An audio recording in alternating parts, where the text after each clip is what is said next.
G'day friends, welcome to the extra mile for the Halloworkshop. This is week 6. It's 2024 and I'm excited to jump into this one because somebody's getting married. It's actually the Bride of Frankenstein and I'm really excited to do this because it's a super random type of drawing. I think of it all as angles. It's angles and shapes, which is really what most drawings are anyway. Am I making any sense yet or not? You can see it, right? It's weird. It's kind of retro looking. This is very exaggerated proportions. I have a few different examples here. I love this bolt that goes through her, but of all the different samples that I've done, I'm actually going with this one, which is the least finished, and I'm doing her bridal look because I just feel like that would be really intense and super fun. Very graphic, very structured, linear, lots of through lines, tangential lines, angles that you kind of have to make sure don't overtake one another, and it just gets really hectic. So anyway, this is not a tutorial, but I would love for you to follow along if you feel comfortable too. This is one of those ones that I always think about teaching, but it's just such an involved lesson that it requires so much implied knowledge that I would think it was a bit more advanced than I'm willing to teach in most workshops where I want everyone to feel like they can do it and, have lots of success, and then, save some of those more difficult things for more advanced workshops, which I don't end up doing ever. So I'm putting a line. Follow along, please. If you've done a lot of my workshops, you actually know a lot of what I'm talking about anyway, so you should be able to follow along. But if not, just have a go. Have a go. Pull up the Instagram if you need to go and reference a picture. I'm going to try to keep that on here, but I'm going to use slightly different proportions. Really, I put this center line through so that I know that the center of gravity kind of has to all stick through here. So I might just edge in how big I want the legs first, because the legs kind of cross over the center, and then her body is like a lightning bolt, which is very appropriate. And I'm really scribbling it all in first because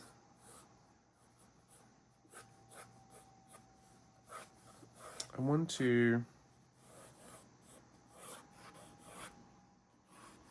make sure it's the right proportions. I don't want to go too far. I don't want to go too high on the page. I'd love to stay that far away from the edge. So I'm going to have to just keep restructuring things. I generally put the shapes of what I'm going to do where they need to be. This is actually a teardrop, but I'm going to put a circle for now, the head, and then the hair goes all the way back on an angle, and it needs to stop before I get to that line because I don't want to go further than that. So I'm going to run my three waves through there. I was doing a bit of a take on Bride of Frankenstein, so it's all inspired by it. It's not supposed to be like anything you've seen before. And this type of illustration just really speaks to that very graphic, linear, want to pick up my ruler type part of my brain. And I don't know where that comes from, but when it comes in, I need to do it. I need to satisfy the itch.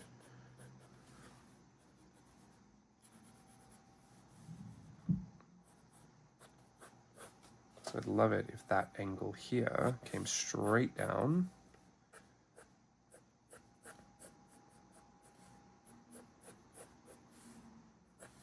Put that bump in it's this part of the forearm. Put a bump in like that. And then her hand is going to be back here. I edge in the thumb and the pointer finger. It's like that. So this thumb goes down this way. This pointer finger, usually put that not right angle. It's like what do you call that triangle? It's not equilateral. The flat one. That triangle, you know what I mean? And then 2 fingers go off by themselves, and then 1 little finger goes up there. Don't love drawing hands, so love to skip through that bit. I'm going to cross over that center line, and then just a really small waist, teeny tiny waist in the back. Now this is one of those moments where I want this super random, but this part of the elbow, that forearm meat, I want the hip to match that angle. Wherever I can run parallel lines together or angles that work together, I want to. It'll just be easier for the eye to read because there's going to be so much that's so stylized about it. And it's definitely not based in reality. Bring that a bit higher. And then as I go, start to erase some of the lines I don't need anymore. It just helps get a clearer vision of what's going on. You see how she's really starting to pop out now. Big, bold shapes. And at this point, nothing's set in stone, so I can make some more decisions if I want to. Like, I'm going to bring that back in a little bit. It's just a little too big. I'm going to bring the bust up even higher and then angle that waist in. Kind of like that. That's something I haven't tried before. Usually I've done these things so many times, by the time you're seeing it, it's like the 17th time I've done it. And I try things that are different to what's here, obviously. She's got a longer neck and she's not so exaggerated, but that's the beauty of trying things over and over and over again. You can push yourself further, or you can rein it back in and course correct where you went wrong before. Wrong is very subjective in this instance because it's a very bizarre illustration. But I don't want this to be a full rainbow shape. I want it to be a bit more square at the top. I just think that works more angularly.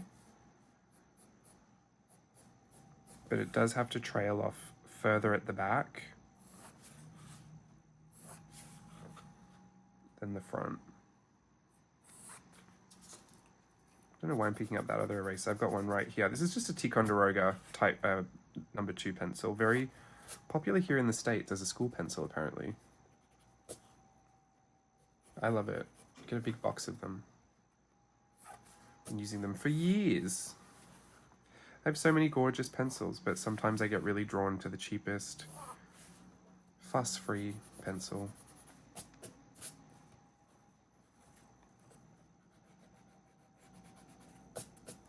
Okay.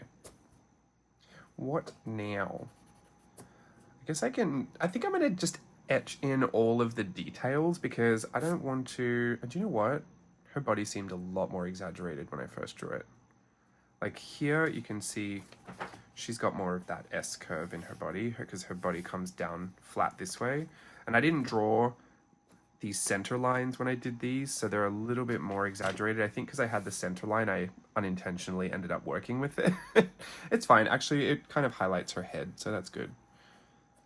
For the face, I draw a tiny triangle nose, and then when the nose hits the profile, I use that as the top of the mouth, and it's a rainbow shape with a flat edge. And I just color in that mouth for now. I'm gonna make the chin pointy because it's supposed to be a teardrop shape. Really try and clean up that edge because helps to clean up as I go. Sometimes I accidentally work with the wrong lines. You can usually see it, but when I get really sketchy, no. And then I'm gonna put her hair, what's it called? The bolt, the kind of lightning bolt through her hair. I'm gonna put that on first because it kind of dictates where some of the other stuff goes. So I'll just clean up the edge because I need to reference this edge wave.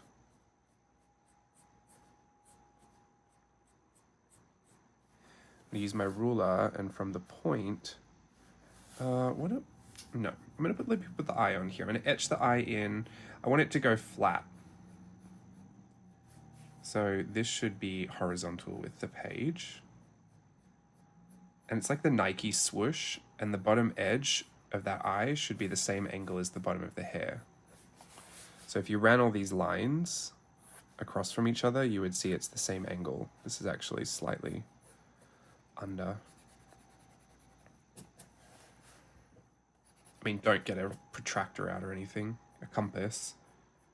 Just eyeball it. And then she's got just a really simple smile shape and then a pupil just for a dot. I did put a lightning bolt for her eyeliner. So if I go across the top of her eye and then swing it back like a V, and then swing it out again, we can get a fun lightning bolt effect. And that lightning bolt is where the bottom of that point starts. Just there. Now I know where to go. I'm going to leave about the same distance from this side, from the top, and then start to follow the line like train tracks, that wave at the top, until I get up there into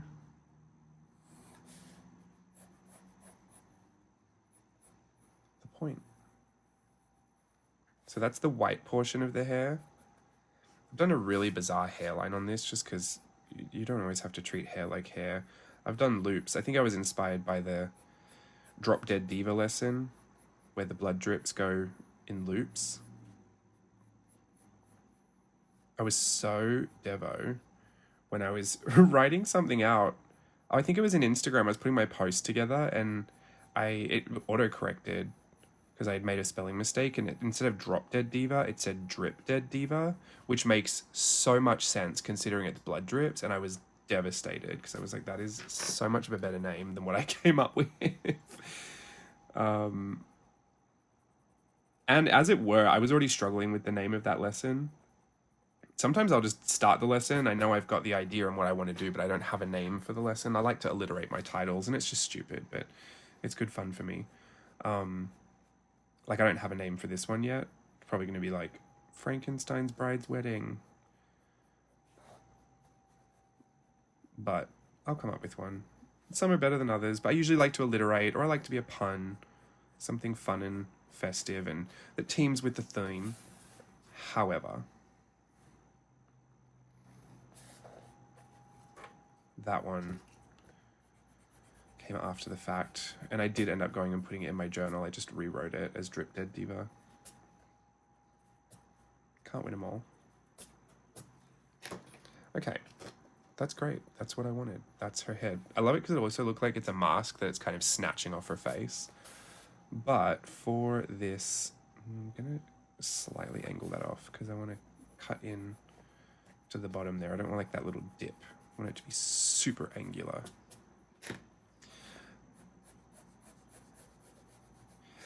It's her wedding, so I'm going to give her a veil. I've got to drop over the front of her face. Technically, I should go over the nose, but I don't think it's going to look good. Like, I think it'll be slightly off, so I'm just going to go from the front of the face. I'm going to go down, 2 centimeters from the chin, which means over here I need to go down 2 centimeters. It's going to be a teeny tiny veil. And then I need to run that angle. I'm lying. I actually just want it to run in line with the bottom of the hair. So it's going to be a lot longer at the front.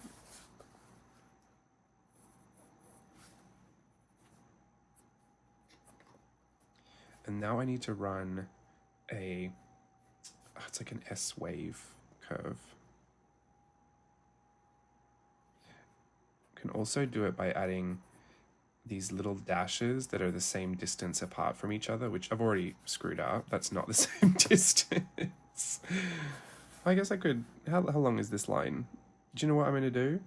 I'm going to go maybe every 1 centimeter.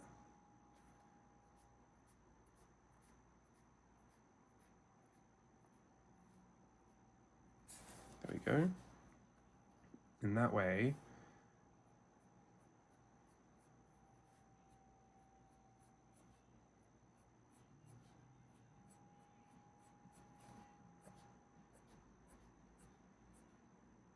that's where all of the vertical stripes are. Put those on first. Those top loops.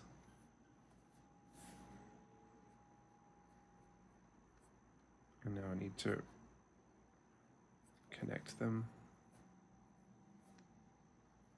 So even just one little thing like this, I have taught this particular fabric fold before, but it takes so long to teach something like this, and it's such an irrelevant part of like what I think people actually need to know. It's just such a specialized little thing that like I don't really think it's worth having in your tool belt, but for me, I love it because I love to draw fashion. I love to characterize and make up the costumes and everything.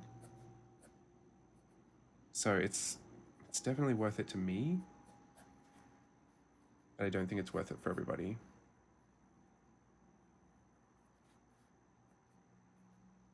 So this is why it's hard to want to teach a lesson like this. I'm just going to let it float. Right there, I'm just having a hard stop. It's all very angular, so you can get away with it. I'm just going to run over the whole thing and get it a bit smoother.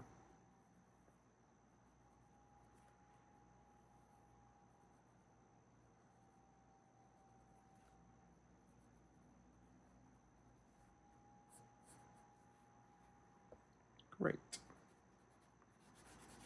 And then lightly erase, because I pressed a little bit harder, it's not going to erase everything.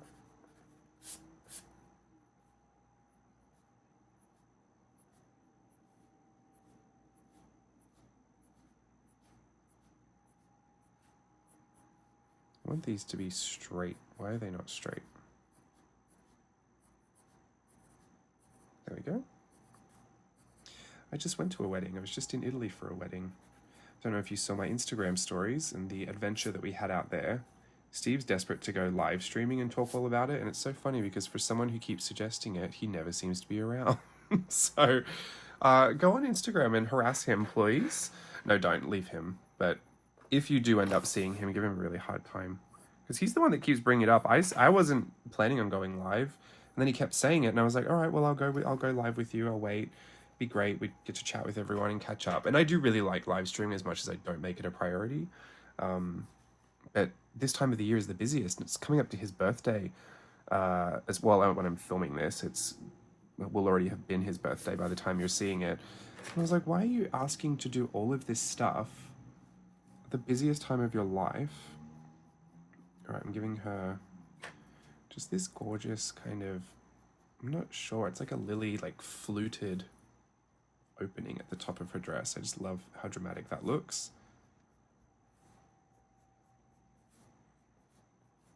And then right through here, I'm going to give her a glove.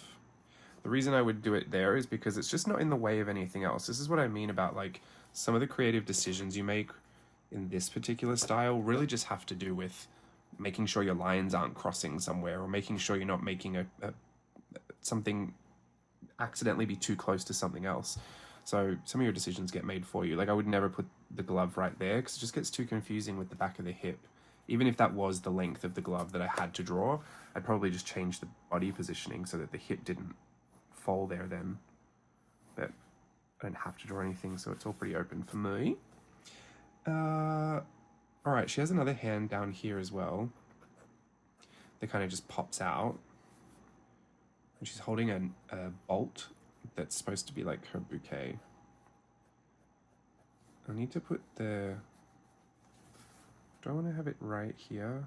Do I want it vertical? I kind of like the drama of having it really a long stem and just be super vertical. Which, if I put that in there, now I can figure out where the hand needs to be, because I want the hand to look like, it's kind of like that. Or is it like that? Oh, it's like that. So lying. Sometimes I just look at my hand and try and figure it out because the wrist is broken that way. So what I do know is that this long finger, the pointer finger, has to run along the stem. And then this one kind of...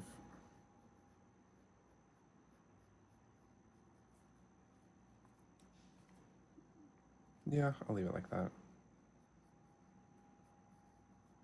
The other ones kind of wrap behind, so these super long fingers. I just think that looks really fun and monstery.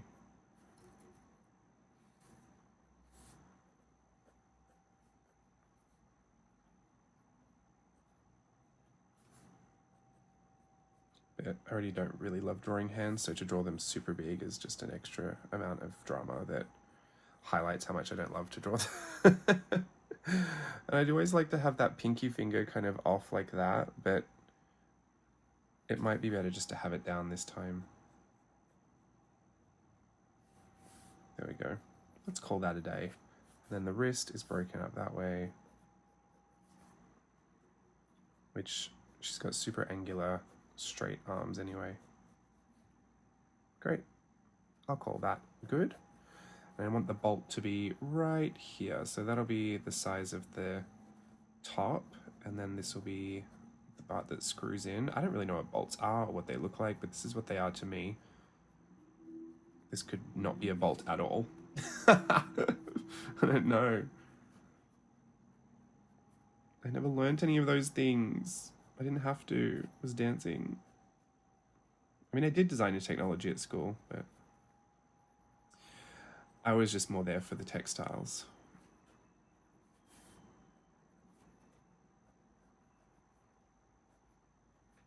I was actually really terrible at perspective drawing in school when we would try and draw, what are they called, like production drawings of things? Could not figure it out for the life of me. I'm not the greatest at it now. I definitely have a better handle on it, but sometimes I feel like some things just need time to click. I'm going to put straight lines on. I'll slightly curve them. I was going to not curve them, but I've curved the glove. So once you curve, you're putting, everything looks tubular. You're starting to add dimension, and I just like how flat these all look, but it's kind of fun to play off something looking dimensional and 2D at the same time. This eye needs to be fixed. What is going on with you, ma'am? Sometimes I think, like I said, with the production drawings, sometimes things just need time to click. Okay, well, I've just made it as dark as it was before, so let's leave that before it becomes an actual issue. Okay. Oh, I wanted 2 leaves on the stem. That's pretty. Love that for her. Just going to thicken up that stem just a little bit. I don't want it too thin. And then this hand.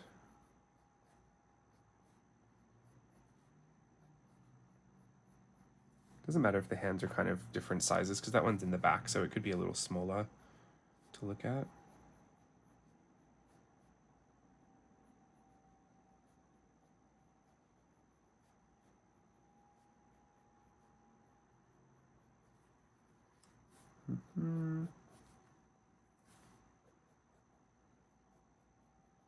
Let's call that a day.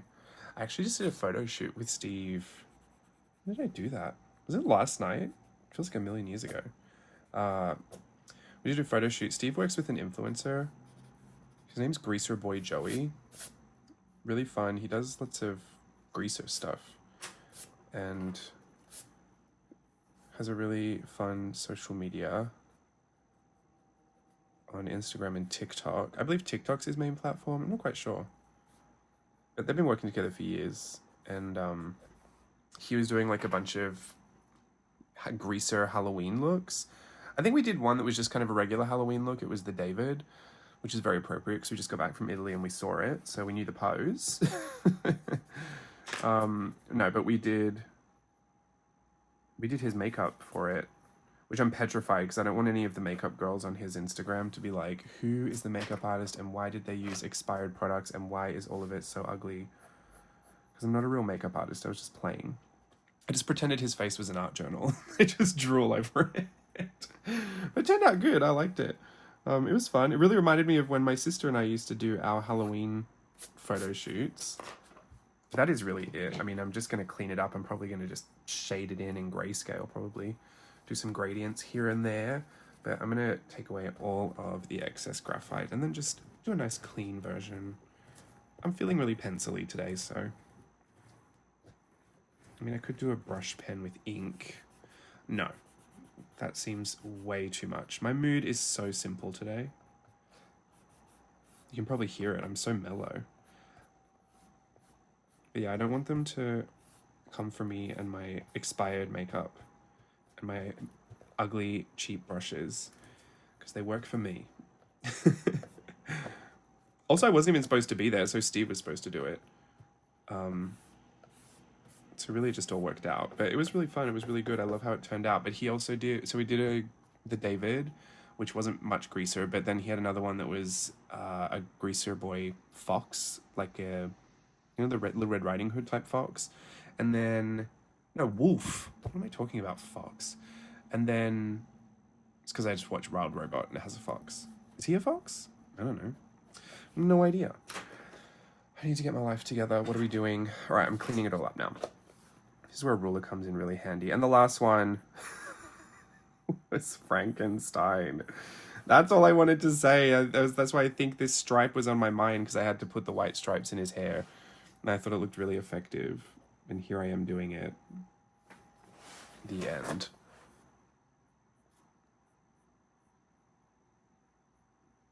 We are actually coming to the end of our Halloworkshop. If you haven't joined yet, now is the perfect time to join, because we're right in spooky season.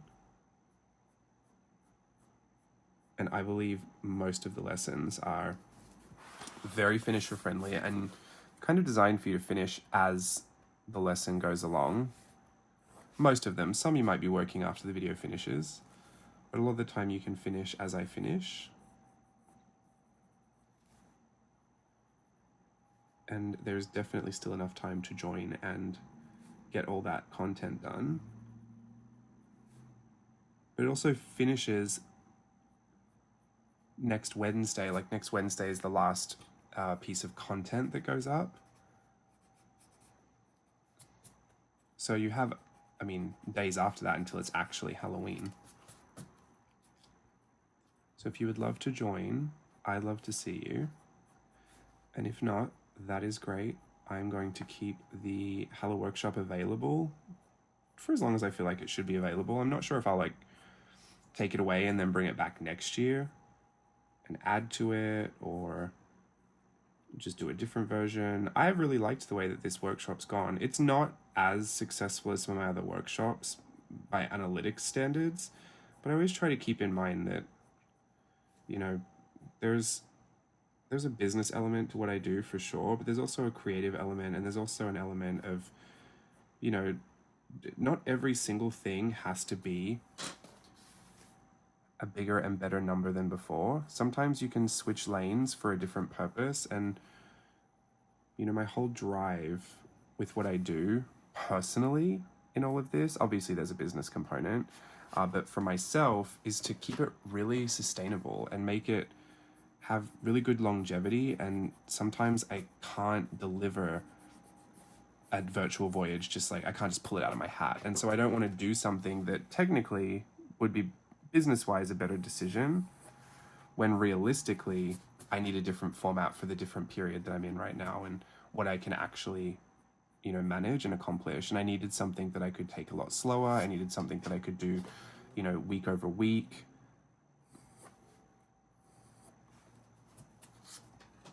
And so I think for that reason, I do believe this was the right thing to do, and I'll call it successful for that. But analytics-wise and business-wise, you know, I don't know if this will always be the format of workshops going forward. I do like my standalone workshops. I think those are great. And where all the content is released at once, I think people do enjoy being able to pick and choose what they learn and when they learn it. But for things seasonal, I really do think this is a good format. But if you'd like to weigh in, please do in the comment section. I welcome your feedback. Or DM me if it's nasty. Or keep it public. I don't know, I'm in the mood. Joking, I'm not. I'm actually really sensitive right now. Do not write anything nasty on my comments, please. I'm really sensitive because my mum called me yesterday and she's put up Christmas, and I don't want to hear it. I do not want to hear it's too early for Christmas. That is just how my family does it. And here I am trying to bargain with Steve, putting Christmas up in my house, like I should even have to ask. He's like, no, you gotta wait until after Halloween. No, wait up until Thanksgiving. I'm so over it, I swear. I'm waiting until next Thursday, and then I'll do it. No, I'll probably wait until Thanksgiving. No, lies.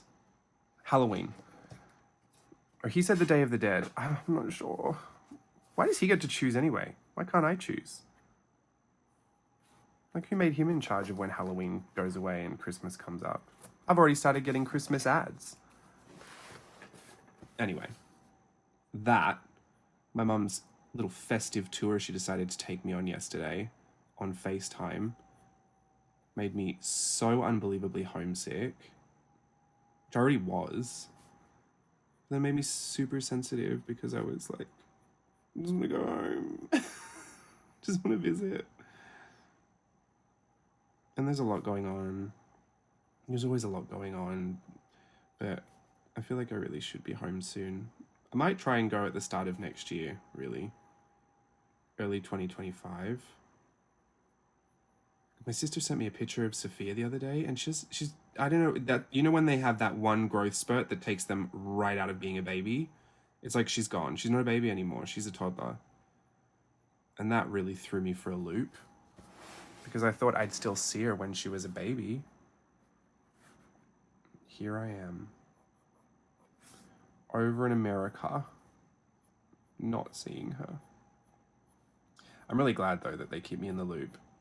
I don't know if I've told you this before, but I never used to call home. I mean, back in the day, we had to get Skype credits, and it wasn't as easy to call home. Or on the ship, we had to buy a calling card. So, I mean, I wasn't calling because it cost a lot of money, and usually the phone didn't work in the middle of the Atlantic Ocean. But, I mean, I stayed in touch. I didn't even have a mobile phone until 2017. So really it was, if ever I was near Wi-Fi and, you know, my Skype was on, Facebook Messenger, because we didn't even have FaceTime back then. My point being, I wasn't really in touch with home a lot, but more recently over the years, I have become a lot more connected to home. And I remember having a conversation with one of my friends who went out to Japan, and some of the differences in what I'd noticed their experience was doing a contract out in Tokyo at Disney to what I remember my experience being. And one of the key factors that I thought was super different was that they had phones and they could stay connected to home, whereas it just wasn't something that we were doing on our contracts. We really felt disconnected. You were there with who you were there with, and then you were just making all your experiences from that. And like a lot of people, you know, kind of ended relationships or really struggled with long distance. I mean, I just don't remember too many people even being relationships, because you were just out there for, you know, all that time. Some people were. So you felt very separated from everything and from the real world, and I think the experience was just different because of that.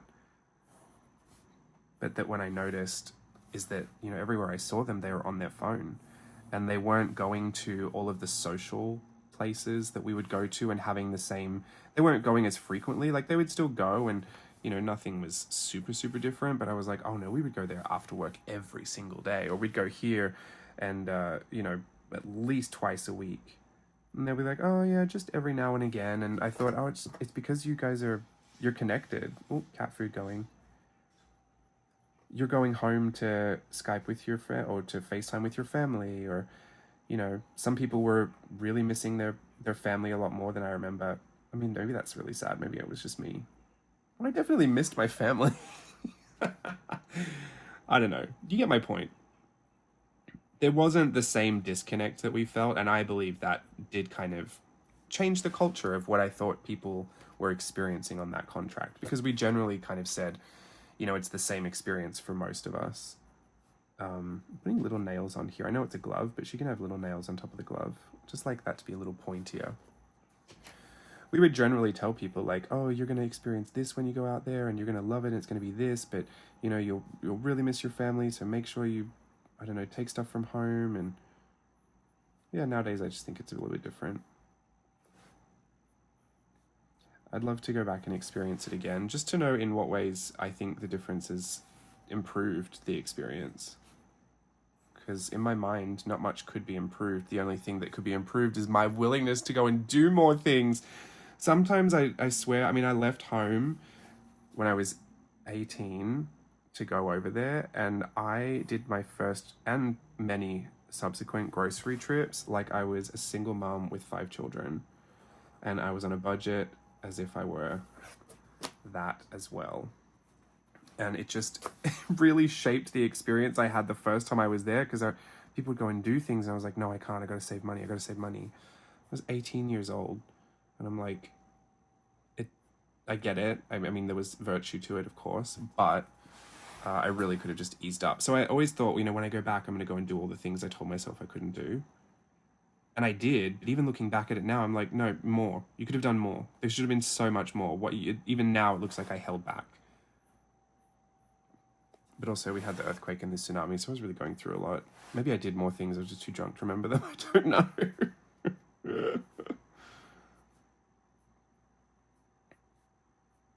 It was a time.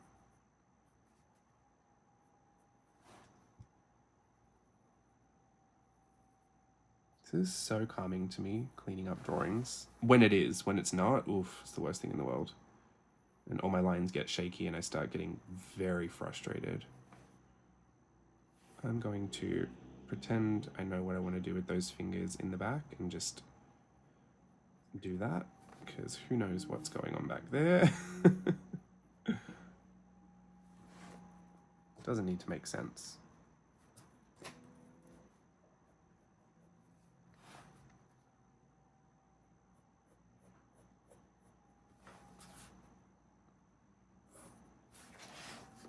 I love getting the ruler involved.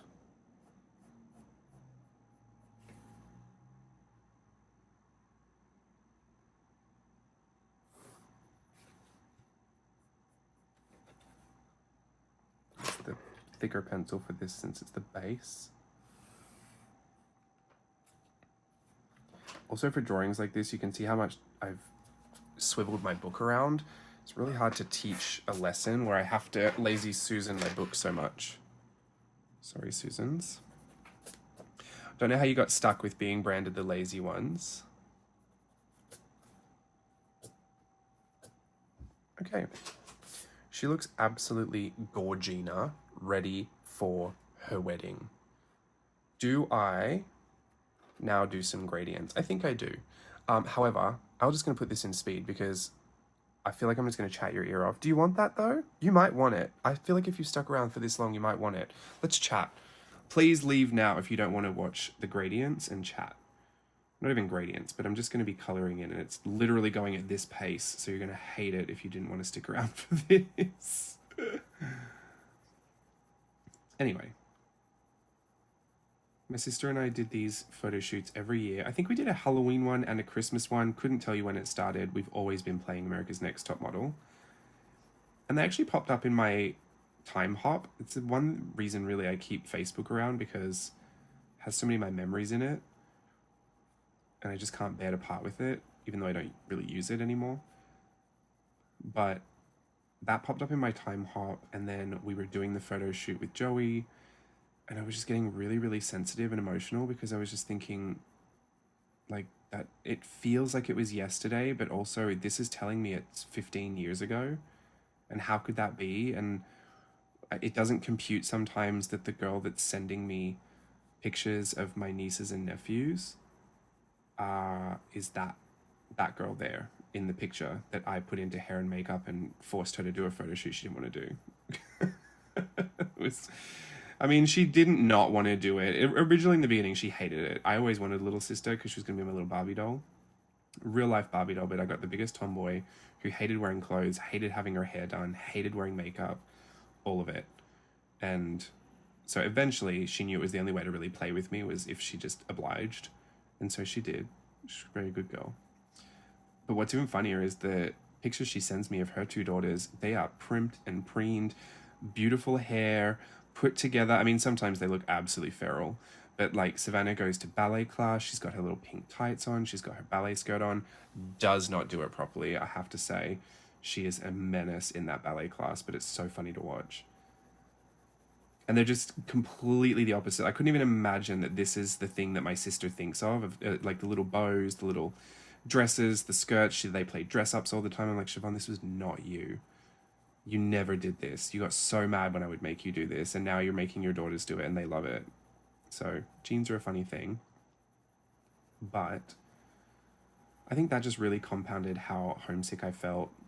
I know someone was writing to me, just go home, go home. It just doesn't make sense to, and I really can't. In a few weeks, I'll start rehearsals for a Christmas show at Knott's Berry Farm, which I'm so excited about. It's been months since I've danced, and I'm obviously ready for it. But I get to see all my friends and be social again. I think that's one thing that always happens when I am just doing these long bouts of working by myself from home. I start to feel very isolated and very lonely.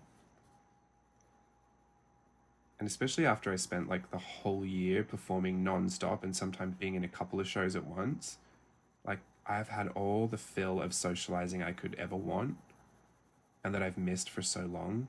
And then it goes again. It's just so hard. I'm honestly looking for a bit of a change that way that is more permanent, because I can't see myself in this cycle of like, you know, just seasonally performing and then being out of it for months at a time. So I can't say what that will look like, but just know that I am looking for that change.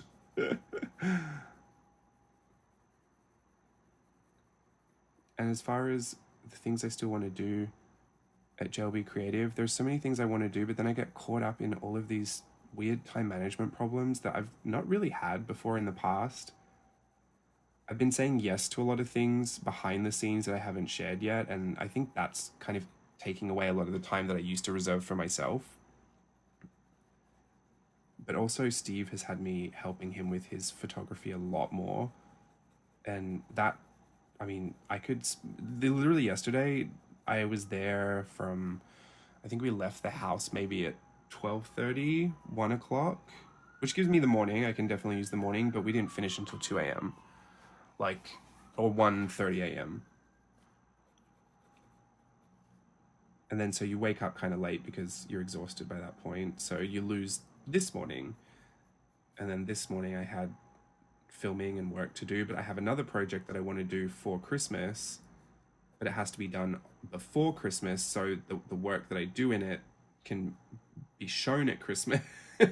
So really, I probably should have started it when I was starting all my Halloween stuff, but there's no part of my brain that wants to process both holidays at the same time.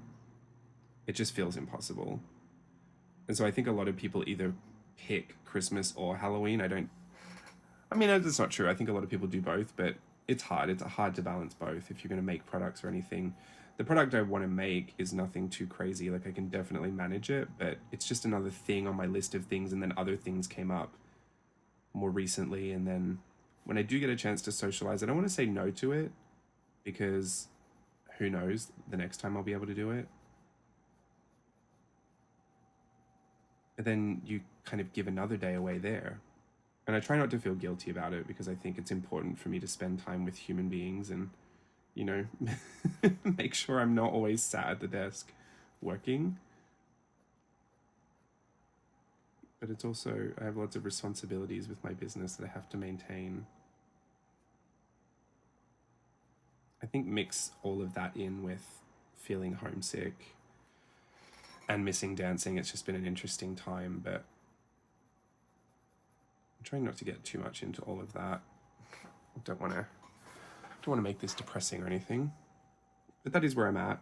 And we just came back from Italy, and I feel like it was really fun. We made a lot of memories, but there was also a lot of stressful aspects to it for me, for my PTSD. And, you know, we were also there to work. So as much as it was partially a holiday, it wasn't like a relaxing holiday. I didn't come back feeling rejuvenated. I came back feeling exhausted. And then hopped straight back into everything else I had to do. But yeah, saying yes to a lot of things, I always think will be the right thing to do, and I can't say if it is or if it's not. I mean, it definitely keeps me more involved than I think I would plan to be, but I don't know. How do you know if some things are working or if they're not? Sometimes when you're doing so many different things, you can't see if one thing is working. Like, I sometimes I'll look at my analytics for YouTube and I'll think, oh, you know, if I were objective about being a business person, like, the whole YouTube should go. It doesn't really work to, you know, bolster the business in any kind of substantial way. You know, maybe my efforts would be better spent somewhere else, but it's so much a part of why I think people even hung around in the first place. And it's a part of my mission statement to remain accessible. And so it makes sense to do it. But when you're trying to figure out like if you're doing the right thing or not, no one's going to tell you. And then so even then I think like, well, what do I do? Like, do I do less? Do I do more? I noticed that these particular videos, I mean, I'm not surprised if no one's really watching this at this point because I'm just rambling, but these particular videos don't do very well on my channel. But I'm like, people are still watching it. And to be fair, if when I started my channel, I saw the numbers that I saw on some of these videos, I'd be wrapped to the back teeth. I'd think I was gone viral. But when I compare it, the relative success of these videos compared to everything else, and just how much I thought people would want to follow along, you know, my expectation was just not met that way. And you try not to be disappointed because you think, well, that's okay. I mean, you can't get it right all the time. You don't know. And that's the thing, you never really know. And then they change the algorithm and then you're like, oh no, I just thought I did know for half a second. Now it's all gone out the window. And so you're always thinking about the next thing. And it really does play into like, what should I do next? What should I do for 2025? What should I focus on? And there's a real part of me that is considering that, you know, perhaps I focus on making this my passion again. Not that it's not right now, but making this not the way that I pay my bills. Making dance the way that I pay my bills. But that realistically is not an option for me right now, so I can't consider it. But I do think about it. And what it would look like to go on a contract again. You know, what would I keep up with? Would I still do all of this?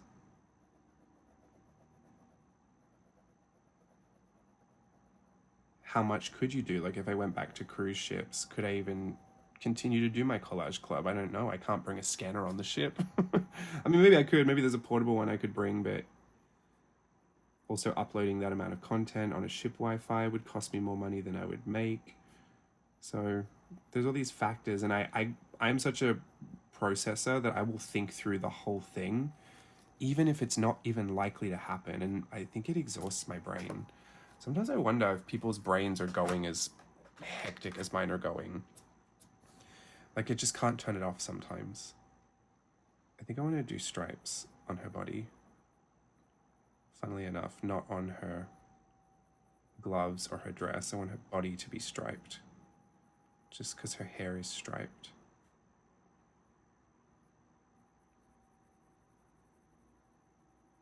I don't have ADD or anything. I'm just a processor. I just think a lot, which is fine.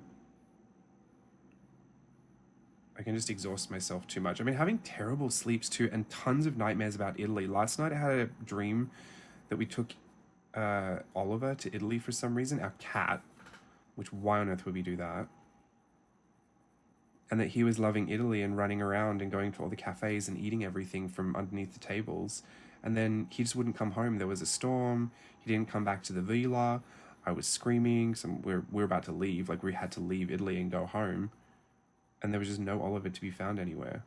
And I was devastated. And we were like, well, we have to go. We have to go home. We have to go back to the States. I was like, I'm not leaving without the cat. But he would just not come back. So that stressed me out. Woke up, he was right next to my face. Like, could not have been closer to me in that moment. But I've been having tons of nightmares surrounding Italy,